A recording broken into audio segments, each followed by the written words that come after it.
news. This is the 415ers podcast brought to you by the Odyssey Sports Podcast Network with 95.7 The Game. That is Marc Grandi. My name is Evan Giddings. We're coming at you twice a week. Once the preseason begins, August 13th in Las Vegas, we'll wrap things up to about 3 episodes per week. Download the Odyssey app to catch all the content. Rate, subscribe to us while you're there. Also check out the 95.7 The Game YouTube channel.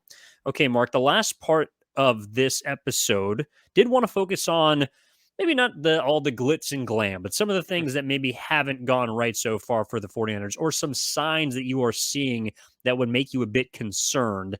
Are there any concerns popping up for you through the first 6 days of 49ers training camp? Oh, absolutely. There's always got to be something. No team is perfect. And for me, I The think quarterback. it's, yeah, I'm going to go right back to the Yeah. quarterbacks. No, it's related to the quarterbacks, I guess, in one sense. The offensive line. I'm concerned not necessarily about the starting group, Evan.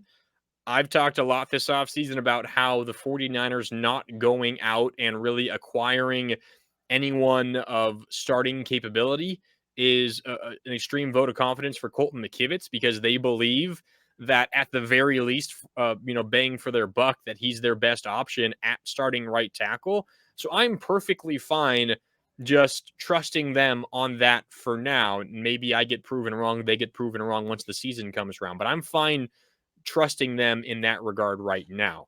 But where I have some concerns and where I think issues might arise, Evan, is with their depth on the offensive line. Colton McKivitz last year was kind of, the swing tackle. If there was ever an injury to Trent Williams on one side, Mike McGlinchey on the other, who was the guy they called on? It was Colton McKivitz. And he obviously did a good enough job at that role last year and in past seasons that they felt comfortable handing him the starting right tackle job this offseason. Okay, so now he's a starter. Who's your new swing tackle? Injuries are going to happen. This offensive line is not going to start every single game this season. Trent Williams probably will not start every game this season. Colton McKivitz probably will not start every game this season. So who's your new Colton McKivitz, essentially, is the question. And it seems like the leader in the clubhouse is Jalen Moore. And bad news for 49er fans. On Tuesday, Jalen Moore went down with a knee injury. We don't know the severity. We don't know if he's going to be out a while. We don't know if he'll be back in practice as we're recording this, on Wednesday evening. If he'll be back tomorrow on Thursday, we don't really know. But that's not my point. I'm not saying I'm scared that Jalen Moore is going to miss the first 5 weeks of the season. I'm just saying behind Jalen Moore, who we still don't really know much about, Evan, the 49ers have very little offensive line depth. And if they get some injuries here and there, I know you can probably make this case for most positions, but I would argue they're at their weakest in terms of depth on the offensive line. You don't have the safety blanket of Colton McKivitz to fall back on anymore because he's in your starting lineup. You didn't go out and draft anyone. You got Feliciano, who's more of an inside offensive lineman. Maybe in a pinch, he could play some tackle for you. I wouldn't feel too confident in that. But they really don't have a ton of tackle depth, Evan. And if there are injury issues, Jalen Moore is your swing tackle. He can't go. Where do you go from there? I think my biggest concern for this team, Evan, entering the 2023 season, it's offensive line depth. I think that the offensive line as a unit could be at worst a middle of the pack unit. I really do, when healthy. But if there are injuries, I don't know what the answer is for this team, because that's an area they just refused to address this offseason. They spent big money on the defensive line, shied away on the offensive line.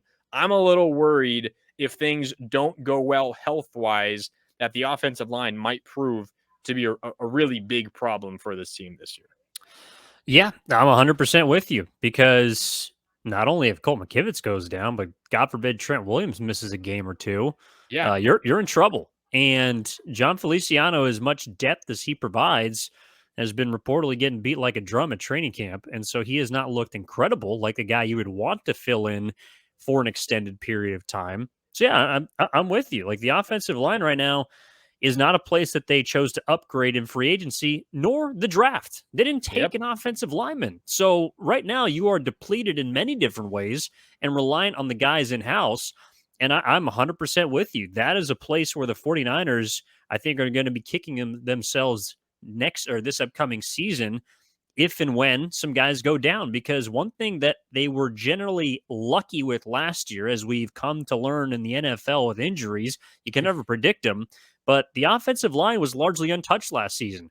Spencer Burford, Aaron Banks, even Colt McKivitz, but Trent Williams, Mike McGlinchey last year missed, a little bit, but like they were not hit with big injury bugs at the offensive line position. So I think that that's something that could flip this season. And if it does, they're far less prepared than they were last year.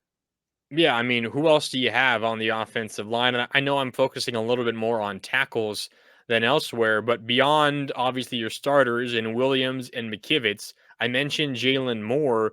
Beyond that, Leroy Watson, and these are going to be guys that most people haven't heard of. Matt Pryor on the inside, you have Nick Zakelj, also Jason Poe. I don't know if you remember, he was like a training camp darling, undrafted last year. Haven't heard a ton about him. Now the very real possibility is there's a reason the Niners didn't address their offensive line depth, because maybe they feel like they have some diamonds in the rough who just haven't yet had the opportunity to shine. Time will tell. Ultimately, I hope we don't learn a lot about those guys this year, because that means, like you said, you have a relatively healthy year on the offensive line. But if I had to pick, I think one spot, one position group, one area where an injury could hurt this team the most, obviously aside from quarterback, which is the most important position on the field, and an injury there makes a bigger impact than really anywhere else. But I think the one area where the 49ers are the most susceptible, where it would be difficult for them to cover an injury, it's the offensive line. And I don't really think there's a close second for me. So my fingers are crossed that we don't get to this point where we have to learn about Nick Zakelj. We have to learn about Jason Poe and company, because if that point does come, more likely than not, it's probably not going to be a successful experiment. Well, speaking of depth, the 49ers did sign a depth piece on the defensive line, and that is Oh, a former first round pick, Taco Charlton. Great name. On a Taco Tuesday, by the way. I don't know if that had anything to do with it, but it's not a concern, Mark. But I do look at what that will mean for not when, I should say, not if Nick Bosa reports to camp and eventually signs his deal, but when. Because I'm also looking around the rest of the NFL, Mark, and Brian Burns, another defensive end, quality one, 25 years old, 2 Pro Bowls under his belt, has he's good. reported to Carolina. Very good. Expecting to get his deal. He hasn't got it yet, but he is also not held out. That's someone that Nick Bosa is going to be looking at to see what money he gets this offseason, I'm sure. But the two guys that also are in the kind of same group that are due for a big extension that have not reported yet to their camps are defensive tackles Christian Wilkins of Miami and the bigger one, Chris Jones, defensive tackle for Kansas City. I believe Chris Jones is going to be the highest paid of the three. And so if you're Nick Bosa, you got that name circled, and you're basically waiting for him to stop holding out to get his deal in order to end your own holdout and get your deal. So I don't think necessarily the signing of Taco Charlton is a sign of like, oh, hey, Nick Bosa is not going to be here and we're expecting not to have him. But this holdout, I believe, is going to last longer than a lot of people anticipated. And it's going to be based on, I should say, the rest of the market. Because if you're Nick Bosa, why are you signing anything before someone that's lesser than you is getting their own deal?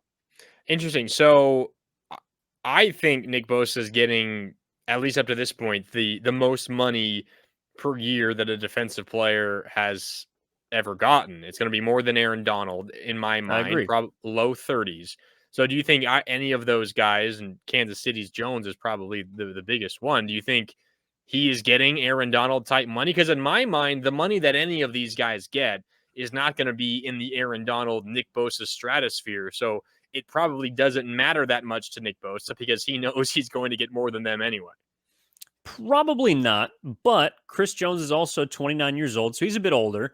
That might prevent him from getting a mega deal. But let's say the Kansas City Chiefs cash him out. He's coming off a all-pro season, 4 straight Pro Bowls, just won the Super Bowl, second of which, and he was third in Defensive Player of the Year behind, of course, Nick Bosa. And I believe Micah Parsons was the runner-up. Yeah. But if Chris Jones gets anywhere near Aaron Donald, Well, then Nick Bosa isn't just saying, well, I want more than Aaron Donald. Well, okay, if Aaron Donald's making 30, 31, Chris Jones gets high 20s, then the market hasn't been reset because you haven't gone over the top. But if you're anywhere close to that, I wouldn't consider Chris Jones in the stratosphere of Aaron Donald when he signed his big ass deal. And Nick Bosa's like, I'm 25, man. I got to get paid in the mid 30s. So that's where I think this kind of negotiation financially could take some time. Yeah, maybe. You could be right. You mentioned Micah Parsons as well. He's going to get a payday coming up relatively soon as well. And Nick Bosa's tenure, we all assume Nick Bosa is going to be the highest paid defensive player ever. It's probably not going to be too long lasting because whenever Micah Parsons signs, he might sign for more, at least average annual value, than Nick Bosa. So it's always interesting how these contracts develop and evolve over years. Like, and I know I'm going to the other side of the football, but Patrick Mahomes' quarterback contract now, what he signed like a 12-year deal a couple of years ago, it already appears to be such a team-friendly contract, a bargain now for Patrick Mahomes because he signed such a long contract, and you have the most recent one is Justin Herbert. You're going to get Joe Burrow and Josh Allen and all of these others coming up as well.